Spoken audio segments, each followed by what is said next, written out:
Both the fuel control unit and the fuel temperature sensor are located on the underside of the battery tray.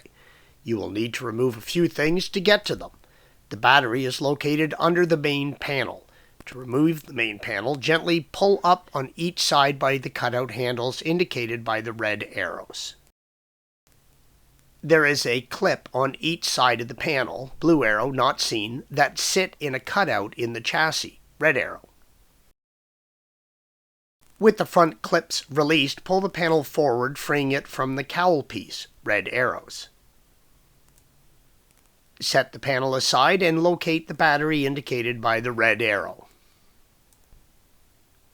You will need to disconnect the ground on the battery before you do any further work.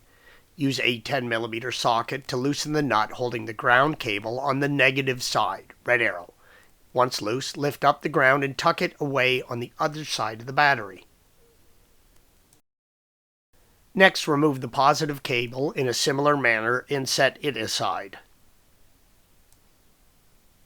There is an emergency tire air pump kit located in front of the battery. We will need to remove the kit and the housing to get access to the battery. To open the kit housing, lift up on the tabs on the side of the lid, red arrow. Once open, remove and set aside the air pump kit and lid. To remove the rest of the kit housing, use a T20 torque to remove the 2 screws on the sides of the housing indicated by the red arrows. With the air pump kit fully removed, locate the battery crossbar. There are 2 nuts that need to be removed, one in front of the battery, red arrow, and one under the cowl indicated by the blue arrow. Use a 13mm socket to carefully remove both of these nuts. You may need a socket extension to access the one under the cowl. Once both nuts are removed, lift up and remove the battery crossbar. There is a battery brace located on the side of the base, red arrow. Use a 13mm socket to remove the screw holding the brace.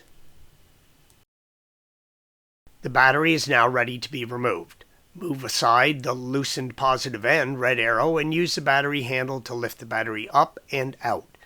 You may need additional help lifting the battery up as it is very heavy.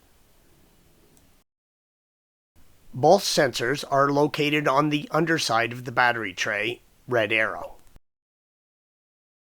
Use a 13mm socket and remove the 4 bolts holding it in place, red arrows. Lift the tray back and disconnect the wiring connection for the fuel pump control unit, red arrow, and the fuel temperature sensor, green arrow. You can now take the tray to your bench and replace the sensors. If you are installing a new control unit, you may need to recode it with your scan tool.